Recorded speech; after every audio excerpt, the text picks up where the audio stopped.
우리 다 함께 자리에서 하나님을 경외하는 마음으로 일어서시겠습니다.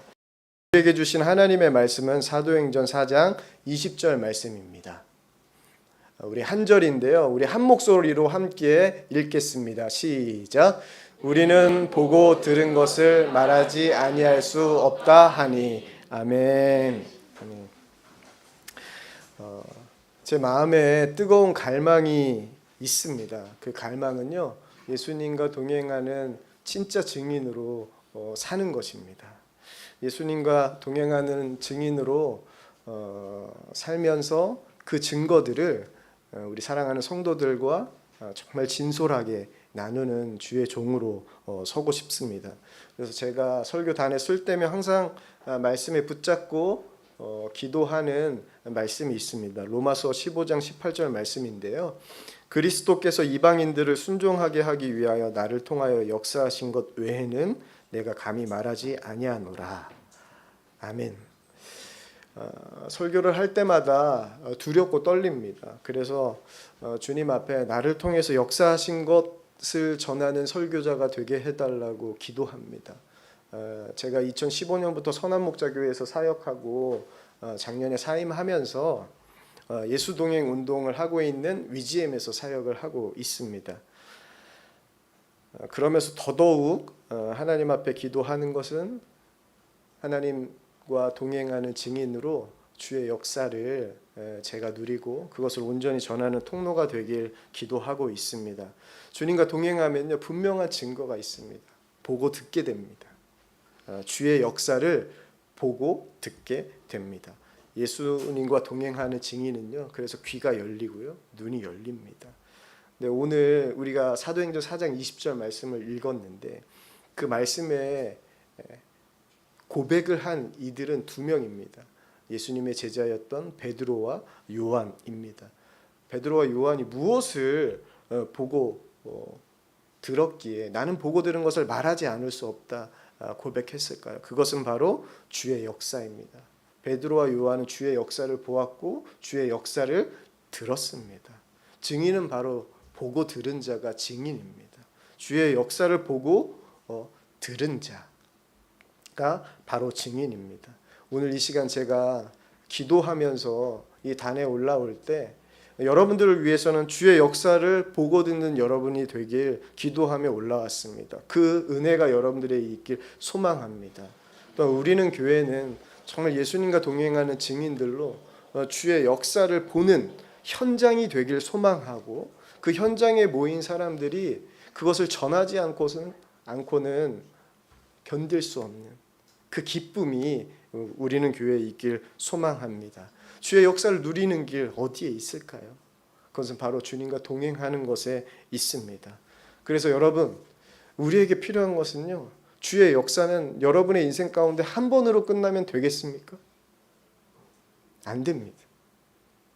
십자가 은혜 그 한 번으로 끝나면 안 됩니다. 그 십자가의 은혜는 여러분에게 날마다 계속되어야 됩니다. 그래서 히브리서 기자가 때를 따라 돕는 은혜를 얻기 위하여 은혜의 보좌 앞으로 나아간다라고 고백했죠. 그 고백을 가지고 항상 주님 앞에 나아가 하나님의 역사를 볼 수 있는 우리가 되길 축복합니다. 그렇다면 주님과 동행하는 것, 어떻게 하는 게 주님과 동행하는 것일까요? 그것은요, 말씀을 붙잡고 나아가는 겁니다. 주의 역사를 가장 확실하게 볼 수 있는 것, 그것은요, 말씀이 이루어지는 것을 보는 것입니다. 그게 주의 역사를 보는 것입니다. 제가 선한목자교회에 2015년도에 부임하기까지 제 마음에 한 가지 부담이 있었습니다.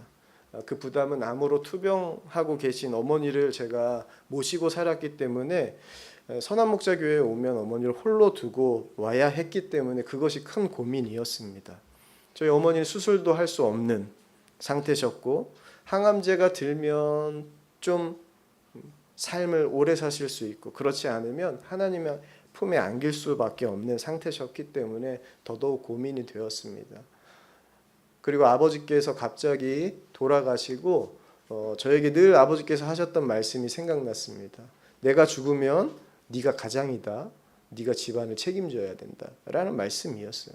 제가 작아도 큰아들입니다. 그래서 어머니를 모셔야 된다는 책임감이 저에게 있었어요. 그래서 하나님 어떻게 해야 될지 맡기고 기도하는 중에 주님께서 저에게 한 말씀을 생각나게 했습니다. 요한복음 14장 1절 말씀인데요. 너희는 마음에 근심하지 말라. 하나님을 믿으니 또 나를 믿으라. 이 말씀을 주시면서 주님께서 제게 이런 마음을 주시는 거예요. 너보다 더 사랑하는 내 딸이다. 너희 엄마는 너보다 내가 더 사랑하는 내 딸이다. 걱정하지 말고 나를 믿으라 라는 마음을 제게 주시는 거예요. 그 말씀을 통해서 저는 주님께서 어머니를 책임져 주신다라는 확신을 갖게 되었습니다. 그래서 그 말씀에 의지해서 선한목자교회에서 사역을 시작할 수 있었습니다. 그 선한목자교회에서 사역하시면서 어머니께서는 누구의 돌봄 없이 혼자 사실 수 있도록 하나님께서 그렇게 돌봐주셨어요. 처음 암판정 받으시고 원망도 많으셨지만 투병하시면서 날마다 기도의 자리로 나아가시고 주님과 함께 하면서 어머니께서 바뀌시기 시작했습니다. 암은 그대로인데 바뀐 것은 어머니의 믿음이셨어요. 그래서 저와 저희 가정은 어머니를 통해서 분명한 한 가지 하나님의 역사를 보았고 은혜를 누렸는데 그 은혜가 뭐냐면 고난이 있어도 감사할 수 있다. 고난이 있어도 기뻐할 수 있다는 것을 알게 하셨습니다. 그래서 주님이 나와 함께 하신다는 것이 믿어지면 고난 속에서도 매일 기뻐하고 감사하는 기적이 일어난다는 것을 제가 분명히 고백할 수 있게 되었어요. 그래서 저희 선한목자교회 사역할 때 제가 사역할 때 굉장히 많은 사역자들, 직원들, 부모님이 암으로 판정받으시고 어려움이 있었습니다. 그리고 성도들도 말할 수 없는 암 판정을 받으시고 힘든 가운데 있는데요. 제가 이 한마디 하면 위로를 받더라고요. 저도 암 환자 가족입니다. 라고 하면 그 마음이 녹아지나 봐요. 함께 힘냅시다. 함께 기도하죠.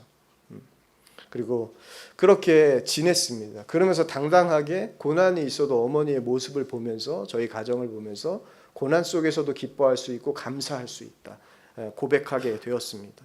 그렇게 투병 10년 만에 2020년 1월에 저희 가정은 정말 특별한 선물을 받게 되었는데 저희 어머니께서 폐암이었는데 폐암이 보이지 않는다는 의사의 소견을 받았습니다. 그 후 지금까지 어머니는 항암제 치료 없이 평안하게 지내고 계십니다. 할렐루야죠? 네. 6월 달에도 1년 만에 정기검진을 오셨어요. 다음 주 수요일 또 다시 암이 재발했는지 안 했는지를 살펴보고자 합니다. 그때마다 이런 생각이 듭니다. 언제든 암은 재발할 수 있죠. 하지만 저희 가정에는 어머니께서 암과의 전쟁을 치르시면서 중요한 승리의 비결을 알았습니다. 주의 말씀이면 충분하다는 거예요. 말씀이면 충분하다는 믿음의 눈이 뜨인 것이 가장 큰 은혜입니다. 그러니까 항상 암 환자에게 가장 두려운 순간은요, 검사하는 시간 아닙니다. 의사를 만나기까지 기다리는 시간이에요. 그래서 제가 알았어요. 대학병원 의사랑은 말을 짧게 해야 된다는 거를.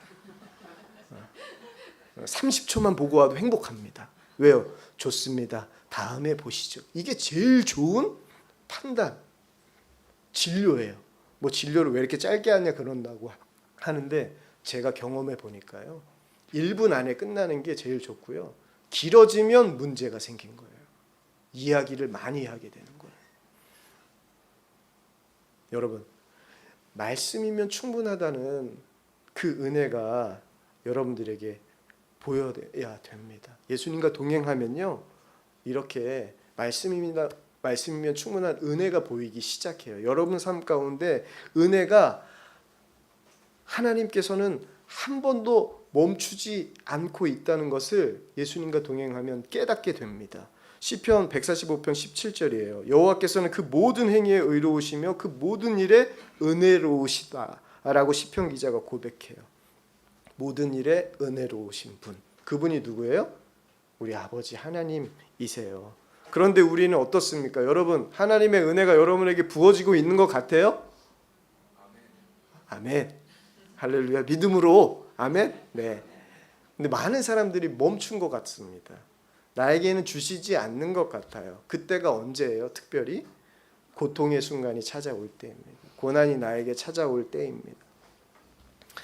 40살의 교단에서 가장 큰 교회 담임 목사로 부임하셨던 홍민기 목사님의 이야기입니다. 그분이 쓴 책 중에 더 이상 내려갈 곳이 없었다라는 책의 내용에 담긴 이야기입니다. 그분의 고백이에요. 목사가 바닥을 치면 갈 곳이 기도원밖에 없다. 기도가 잘 될 일이 없다. 그냥 너무 억울해서 분통이 터져서 외치기 시작했다. 이게 뭡니까? 처음으로 겪는 막막한 심정이었다고 고백하셨습니다. 그때 하나님께서 그 목사님께 물으셨대요. 힘드냐? 억울하냐? 아깝냐? 너 나 따르는 거 아니었냐? 이런 말씀을 들을 때면 그냥 목사님은 보따리 싸가지고 집으로 돌아오는 거예요.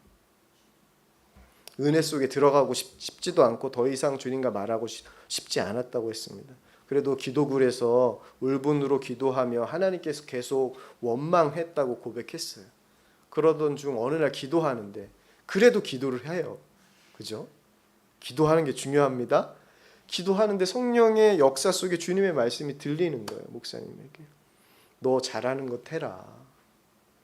나만 믿고 선교지를 다녀라. 그리고 위로해라. 그때 그 홍민기 목사님의 고백이에요. 위로는 내가 받아야 하는데 나에게 돌아다니며 위로를 하라고 하셨다. 사실 뭔지 모르고 집으로 내려왔다. 그러나 서서히 기도가 살아나기 시작했고 주와 동행함이 깊어지기 시작했다. 기도가 이어질 때마다 나에게 주시는 분명한 하나님의 메시지가 있었다. 그리고 그것을 입술로 고백하게 하셨다. 여호와는 나의 목자시니 내게 부족함이 없으리로다. 아멘이죠. 더 이상 내려갈 곳이 없었던 큰 교회 담임 목사에서 이제 거기에서 사임하게 되고 인생의 밑바닥에 있을 때 하나님께서 그 목사님을 어디로 인도하셨어요? 말씀. 시편 23편 말씀으로 인도해 주셨습니다. 묵상하며 말로 하는 믿음 말고 살아있는 믿음으로 인도하시는 하나님의 은혜를 이렇게 그분이 그 책에서 고백하셨어요. 사망의 음침한 골짜기는 하나님과 동행함으로 극복될 뿐만 아니라 비로소 고통까지도 축복이라는 고백으로 이어지게 된다. 그러면서 덧붙입니다. 이분이. 나도 가르쳤었다. 함부로 그런 소리 하지 말라고. 남의 고통 시간에 함부로 축복이라고 말하지 말라고. 그러나 정말 축복이었다. 하나님께 민감하게 다가가고 그분의 임재하심을 사모하고 갈망하며 세상의 어떤 즐거움보다 주를 기뻐하며 하나님께서 함께 해주시니 골짜기가 음침하고 고통이 깊어도 그것도 예배의 장이 되기 시작했다. 기도굴에서 하나님은 상황에 대한 말씀을 주지 않으셨다. 단 한 번도 상황의 변화를 약속해 주지도 않으셨다. 그리고 이렇게 말씀하셨다. 상황 보지 마라. 나만 봐라. 앞으로 하나님께서 또 어떻게 인도하실지 알 수 없다. 고통과 어려움은 매일 새롭게 다가온다. 하지만 괜찮다. 왜요? 여호와는 나의 목자시니 내게 부족함이 없으리로다. 오늘 이 시간의 고백이니까 이렇게 고백하면서 4년이라는 고통의 시간 속에서도 하나님의 은혜가 그 목사님에게 멈추지 않고 있다라는 것을 목사님이 깨닫고 하나님 앞에 그 책을 통하여서 아름다운 고백을 하고 있습니다. 여러분, 여호와는 나의 목자시니 내게 부족함이 없으리로다. 이 말씀이 여러분의 심령 가운데 살아있는 믿음으로 붙잡아지길 축복합니다. 저희 아버지는 구원받고 돌아가셨지만 저에게는 늘 한 가지 아쉬움이 있었어요. 믿음의 유산이 없다는 겁니다. 근데 함께 사역하고 있는 한 부목사님 아버님 장례식에 제가 참석하였는데요. 목사님 아버지는요 사고사로 추락하셔서 20년 동안 뇌사 상태로 지내셨습니다. 그리고 돌아가신 거예요. 근데 그 발인 예배를 드리는데 설교자가 그 목사님의 아버님에 대해서 이야기하는 것, 그리고 그 목사님의 자녀들이 아버지에서 이야기하는 그 믿음의 유산을 들으면서 참 감사하기도 하고 제 안에는 참 부럽기도 하더라고요. 그렇게 예배를 드리고 버스를 타고 돌아가는데 주님께서 저희에게 이렇게 말씀하시는 거예요. 동요가, 너는 너희 아버지가 너에게 남긴 유산이 정말 없는 것 같니? 라는 물음이었어요. 그러면서 주님께서 저에게 이렇게 말씀하시는 거예요. 너 아버지 때문에 얼마나 힘들었니? 그리고 그래서 얼마나 많이 참았니? 인내했잖아, 그렇게. 그리고 너가 끝까지 붙잡은 말씀, 주 예수를 믿으라. 그리하면 너와 내 집이 구원을 얻으리라. 끝까지 포기하지 않고 이 말씀 붙잡았잖아. 그리고 고난 속에서도 나를 바라봤잖아. 그러면서 이 정도 유산이면 얼마나 훌륭한 유산이니, 이렇게 주님께서 말씀해 주시는 거예요. 버스 안에서 그 은혜를 깨닫고 제가 얼마나 울었는지 모릅니다. 그러면서 야고보서 1장 4절 말씀을 제게 또 생각나게 하세요. 인내를 온전히 이루라. 이는 너희로 온전하고 구비하여 조금도 부족함이 없게 하려 함이라. 아멘이죠. 하나님께서 저희 아버지를 통하여서 제게 인내를 허락하신 이유는 여호와는 나의 목자시니 내게 부족함이 없으리로다 말씀하시는 것을 그대로 이루시기 위한 하나님의 선하심이었다는 것을 제가 깨달았습니다. 부족한 자에게 부족함 없게 하시는 하나님의 사랑, 이것이 하나님의 은혜예요. 지금 고통 가운데, 아픔 가운데 계신 분들, 실패와 좌절, 벼랑 끝에 서 계신 분들 기억하십시오. 지금이야말로 하나님의 은혜를 만날 수 있는 가장 좋은 때입니다. 그리고 주님과 동행하는 기쁨을 누릴 수 있는 가장 좋은 때가 가장 비참한 순간, 고난의 때입니다. 하나님은 근데요, 그렇게 하나님의 동행하면서 은혜가 보여지기 시작하면 두려움이 사라져요. 어느 고난이 와도 두려움이 사라지고 어떤 고난도 두렵지 않아집니다. 그래서 시편 23편 다윗이 4절 말씀에 이렇게 고백하잖아요. 내가 사망의 음침한 골짜기로 다닐지라도 해를 두려워하지 않을 것은 주께서 나와 함께 하심이라 고백하잖아요. 근데 여러분, 사망의 음침한 골짜기를 다니는 것, 그것을 아주 구체적으로 표현한 시편이 시편 27편입니다. 시편 27편에서 사망의 음침한 골짜기를 다윗은 이렇게 표현해요. 군대가 나를 대적하여 진친다고. 군대가 나를 대적하여 진칠지라도 내 마음이 두렵지 아니하며 전쟁이 일어나 나를 치려할지라도 나는 여전히 태어나리로다 라고 다윗이 고백해요. 제가 평택에서 목회할 때 일입니다. 하루는 교회 일을 마치고 집으로 돌아왔습니다. 집에 돌아오니 아내가, 제 큰 아들이 도원이인데 도원이가 놀이터에서 놀고 있다는 거예요. 그래서 아들을 보러 놀이터에 갔습니다. 그때 저희 아들이 7살이었거든요. 유치원생 아들이 놀고 있는데 초등학교 고학년 형들에게 자신의 축구공을 뺏겨가지고 저기 쭈그리고 이렇게 시무룩하게 앉아 있는 거예요. 불쌍하게. 근데 그 공을 갖고 있는 형들은 즐겁게 놀고 있더라고요. 본인으로서는 어떻게 할 수가 없잖아요. 근데 갑자기 그 아이가 그 형들 사이로 딱 지나가서 공을 들고 나오는 겁니다. 야, 기가 막히더라고요. 보니까 어떻습니까? 쭈그려 있던 아이가 공을 들고 나오는데 아빠로서 행복하더라고요. 근데 그 아들을 본 형들은 어땠을까요? 뭐 요즘 아이들 말로는 올라온다고 해서 제 아들을 잡으려고 가는데 그때 제 아들이 한마디 했습니다. 아빠를 본 거예요. 쭈그리고 있다가 저기 놀이터로 오고 있는 아빠를 본 거예요. 그러니까 그 아이가 뭐가 생긴 거예요? 두려움이 사라지고. 제가 이 힘이 세 보입니까? 그렇진 않잖아요. 근데 저희 아이에게는 저만 봤는데도 불구하고 힘이 솟는 거예요. 우리 아빠다. 그러니까 형들에게 그냥 돌진해가지고 공을 뺏어갖고 온 거죠. 그리고 그 아들이 불렀을 때 제가 한마디 했어요. 아들, 부르니까 그 형들이 아빠가 저기 있구나 하고, 그때 제가 좀 인상이 좀 무서웠는지 그냥 돌아갔어요. 감사한 일이죠. 네. 그렇게 정말 하나님이 나와 함께하고 계시다면 믿어지면요, 아빠만 이렇게 함께 있어도 두려움이 사라지는데, 전능하신 하나님, 우리 하나님이 계심이 정말 나에게 믿어지면 어떨까요? 두려움이 사라집니다. 두려움만 사라지는 것이 아니라요, 어떤 고난도요 두렵지가 않아요. 케냐의 이문미 선교사님이 계십니다. 그 선교사님이 아프리카 선교사로 부름을 받고 순종하기로 결단할 때 조용기 목사님과 면접을 합니다. 그래서 조용기 목사님이 면접하실 때 조용기 목사님이 그 선교사님에게, 그 여자 선교사님에게 이렇게 말씀하셨어요. 위험한 곳에 갈 수 있겠냐? 괜찮겠냐? 이 질문을 받았다고 합니다. 그때 이문미 선교사님이 이렇게 대답을 해요. 제가 신학교 다닐 때 어떤 교수님이 이렇게 말씀하셨습니다. 하나님의 뜻이 있는 곳이면 그곳이 가장 안전한 곳이고, 하나님의 뜻이 없으면 그곳이 가장 위험한 곳입니다.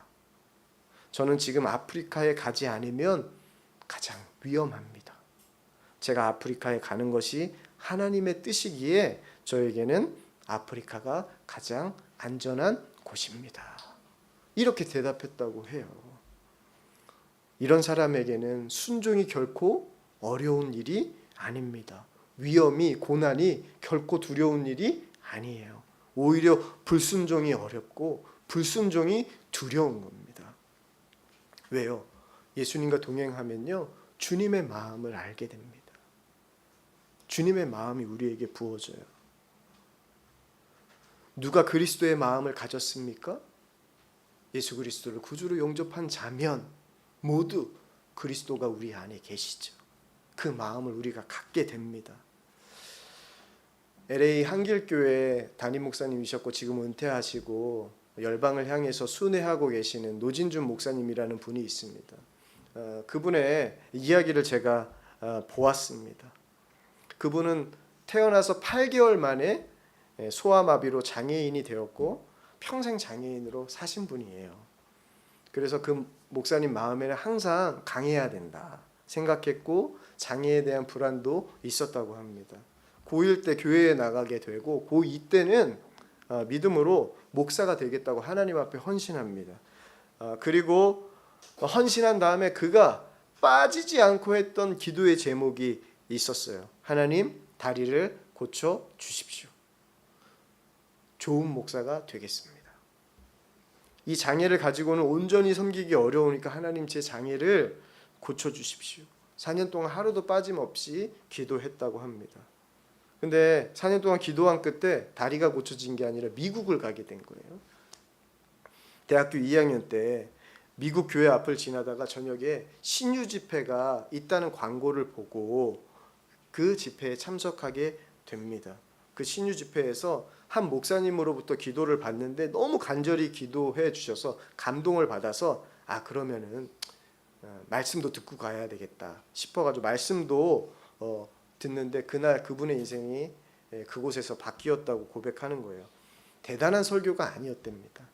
믿음으로 기도하면 무슨 병이든지 낫는다는 말씀이었어요. 저에게 믿음으로 기도하면 무슨 병이 다 낫는다는 말씀이, 근데 이 목사님에게는 믿어지지가 않는 거예요. 왜냐하면 4년 동안 계속 간절히 기도했는데 병이 안 낫거든요. 하나님이 내 기도를 들어주시지 않으시고 내 다리를 고쳐주시지 않는 것이 내 믿음이 부족하기 때문이라면, 그렇다면 하나님께서 기대하시는 믿음은 뭘까? 왜 내 기도에 응답하시지 않는 걸까? 이런 의문이 들으셨대요. 그 집회 시간 동안. 근데 마음이 너무 힘들어서 예배를 다 마치고 목사님께 찾아가서 질문을 했답니다. 이분이. 목사님, 정말 믿음으로 기도하면 무슨 병이든지 다 낫습니까? 근데 그 목사님, 믿음으로 기도하면 무슨 병이든지 다 낫는다고 대답하시는 거예요. 이분은 안 믿기잖아요. 정말 그렇습니까? 이분은 그렇다 대답합니다. 그때 이 목사님 마음속에 한 가지 이야기가 떠올랐대요. 성경의 이야기. 바울의 육체의 가시 이야기가 떠오른 거예요. 이거 보세요. 바울도 하나님께 간절히 기도했지만 고쳐주시지 않으셨지 않습니까? 이 얘기를 하고 싶었는데 목사님이 먼저 그 이야기를 꺼내시더랍니다. 바울에게 육체의 가시가 있었지. 그렇습니다. 바울이 육체의 가시를 걷어달라고 기도했는데 하나님이 그 병을 고쳐주셨을까? 이렇게 묻습니다. 목사님. 여러분 고쳐주셨습니까? 어떻게 하셨어요? 고쳐주지 않았습니다라고 설교문에 써 있습니다. 여러분 다 아시네요. 하지만 그 목사님은 고쳐주셨다고 하시는 거예요. 그 병이 나았지. 근데 이 목사님은 아니요. 그 병은 낫지 않았습니다. 라고 이야기합니다.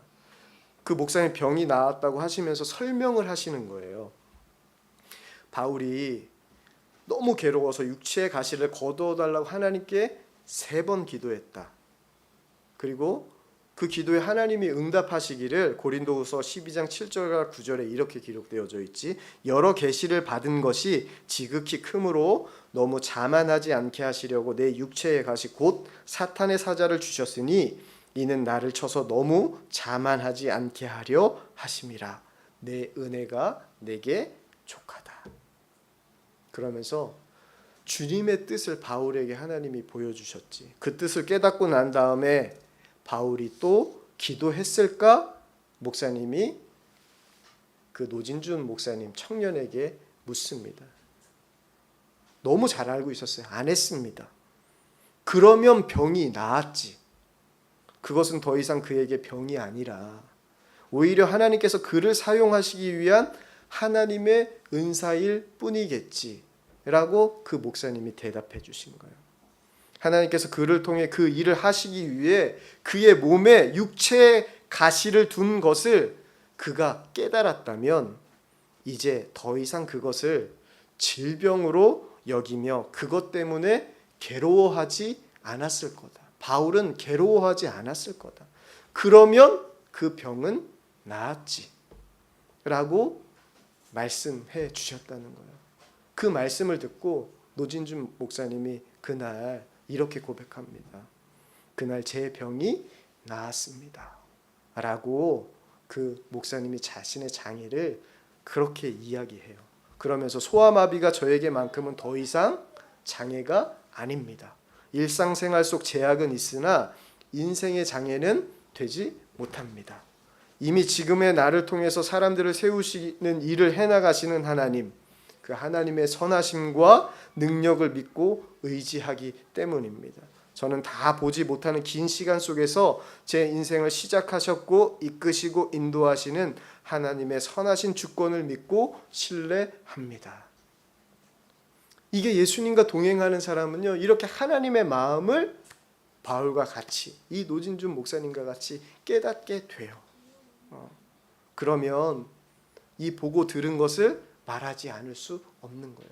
저도 노진준 목사님이 이것을 고백하지 않았다면 제가 들을 수 없었을 거예요. 그래서 예수님과 동행하면요, 주의 역사를 하나님께서 허락하시고 그 역사를 말하지 않을 수 없게 인도해 주세요. 코로나가 있었을 때 송파에 있는 동부구치소도 예배가 닫혔습니다. 코로나가 어느 정도 일상 단계로 회복되면서 예배가 동부구치소에도 열리게 되었는데 선한목자교회 선교 담당 목사님이 그때 제가 사역하고 있었을 때였는데 그 예배가 열리면 첫 번째로 설교해야 될 사람은 목사님이라는 거예요. 왜 나냐? 그냥 목사님이라는 거예요. 그래서 제가 그냥 그런 줄 알고 순종을 했습니다. 근데 무슨 말씀을 전해야 될까 생각하다가 하나님께서 마음을 주세요. 기뻐하라. 기뻐하라라는 마음을, 네 주님 기뻐해야죠. 말씀의 주제를 기뻐하라로 하라는 거예요. 주님, 제소자들이 기뻐할 일이 있어야지 기뻐하죠. 이게 제 마음이었습니다. 이 마음을 이미 코로나 전에 동부구치소에 남자 제소자들, 여러분 남자 재소자들이 좋을까요? 여자 재소자들이 좋을까요? 네, 둘 다 좋습니다. 이렇게 얘기해야죠. 그죠? 근데 남자 재소자 때 제가 말씀을 전할 때 동일하게 하나님께서 주셨던 마음이었어요. 기뻐하라. 그러면서 그때 주셨던 말씀이 빌립보서 4장 4절 말씀이거든요. 주 안에서 항상 기뻐하라. 여기까지만 했으면 제가 안 했을 것 같아요. 근데 그 다음 구절이 있습니다. 내가 다시 말하노니 기뻐하라. 목사 두 번이나 하나님께서 기뻐하라라는 말씀을 준비하라는 거예요. 말씀을 준비하면서 주님은 기쁨이 어디서 오는지 제 안에 확증을 시켜주시더라고요. 그러면서 여자 재소자에서도 남자 재소자에서도 동일한 말씀을 하나님께서 말씀을 전하게 했습니다. 여러분 제가 어머니의 고난을 통하여서 무엇을 분명히 선포할 수 있게 되었다고 여러분들에게 말씀을 드렸죠? 고난 속에서도 기뻐할 수 있다. 고난 속에서도 감사할 수 있다. 그것을 알게 해 주셨다고 여러분들에게 고백했잖아요. 그러면서 제가 첫 번째로 설교할 때 그 재소자들 앞에서 했었던 질문이 여러분 고난 속에서도 기뻐할 수 있을까요? 라는 물음이었습니다. 그들은 고난 속에 있잖아요. 오늘 말씀인 빌립보서를 쓸 때 바울은 여러분들처럼 감옥에 있었습니다. 그런데 그는 주 안에서 항상 기뻐하라라고 말합니다. 어떻게 그럴 수 있을까요? 이것이 제 설교의 메시지였어요. 여러분 감옥에 있어도 기뻐할 수 있습니다. 그 길이 예수 그리스도예요. 여러분이 예수님을 믿고 여러분이 예수님 안에 거하면 여러분은 누구에게도 뺏기지 않은 그 영원한 기쁨을 누리게 됩니다. 여러분 그 기쁨을 날마다 누리시길 축복합니다. 그 길이요 예수님과 동행하는 길이에요. 여러분 항상 어떻게 하셨어요? 성경 말씀을 외우시네. 어떻게 이렇게 귀한 말씀을 외우고 계세요? 여러분 그 말씀이 여러분의 믿음에 살아있길 축복합니다. 항상 기뻐하라는요 하나님께서 여러분들에게 명령 기뻐해야지 부담 주기 위한 명령이 아닙니다. 여러분들은 반드시 기뻐해야 할 사람이라는 것을 가장 잘 표현해낸 하나님이 표현할 가장 확실한 약속의 표현이 항상 기뻐하라라는 이 말씀이에요. 반드시 그 말씀이 이루어지기 때문이죠. 여러분 항상 기뻐하는 길 어디에 있습니까? 예수님과 항상 동행하는 거예요. 항상 예수님과 동행할 때 그 항상 기뻐하는 은혜가 우리에게 허락됩니다. 날마다 감당한 은혜가 우리에게 부어져요. 그러려면 어떻게 해야 되죠? 단 한 가지입니다. 여러분 예수님 생각하세요. 무엇을 하든지 예수님 생각하세요. 어디에 있든지 예수님 생각하세요. 그것이 주님을 바라보는 것입니다. 믿음의 주여 온전케 하신 예수를 바라보는 거예요. 예수님 바라볼 때 우린 예수님과 동행할 수 있고 고난의 순간 찾아올 때 우리는 고난을 뚫게 하시는 주님과 함께 하는 것이 믿어져서 그 고난을 이겨나갈 수 있습니다. 고난의 순간 예수님이 생각나면 이길 수 있어요. 예수님이 생각나는 방법이 바로 말씀이에요. 말씀이 생각나면 그 말씀이 믿어지면 우리는 고난을 이길 수 있습니다. 말씀이 생각나야 돼요. 그리고 주님이 생각이 나야 돼요. 제가 2019년도 안식월을 선한목자교회에서 보낼 때 하나님의 은혜로 유럽을 다닐 수 있었습니다. 가장 더울 때 7월 달에 유럽을 여행했는데 각 도시를 단체 여행, 트리키의 성지순례 팀과 같이 저도 단체 여행이 들어갔습니다. 온 가족이. 근데 걷는 게 많더라고요. 도시를 도착할 때마다 걸어야 되는데 그때 제 딸이 4학년이었거든요. 근데 이 딸이 아빠 힘들어요. 더 이상 걷지 못하겠어요. 이렇게 이야기하는 거죠. 그럴 때마다 아빠를 부르는 거예요. 왜요? 업어달라고. 그래서 제가 4학년인 우리 딸에게 서원아 너는 11살이지 않니? 이제 다 컸지 않니? 이제 걸어가야 되지 않을까? 하지 않고 여러분 제가 업어 주었습니다. 딸 바보라고 생각하시는 분들도 있겠지만 제가 업어 주었습니다. 왜냐하면 저희 딸이 너무나도 분명한 한 가지를 알고 있었기 때문이에요. 어려울 때 누구를 찾는 거죠? 아빠. 어려울 때 얘가 찾는 법을 아는 거예요. 누구를 찾아야 될지 아는 거예요. 그게 너무 행복했습니다. 근데 제 바람이 있었어요. 딸을 업으면서. 이 딸 아이가 이 유럽에 갔을 때 아빠가 도시마다 아빠 힘들어했을 때 업어줬던 것을 기억했으면 좋겠는 거예요. 왜요? 아빠는 언제 하나님 품에 안길지 모르지만 너를 항상 사랑하시고 도와주시는 하나님, 어려운 순간마다 그 하나님을 기억하면서 하나님 아버지를 찾을 수 있도록 하나님께서 이 아이에게 이 기억이 그렇게 쓰임받을 수 있게 하나님 해주세요 하는 심정으로 제가 이 아이를 업었습니다. 정말 고난의 순간에 우리 딸도 있겠죠. 어려운 순간을 만나겠죠.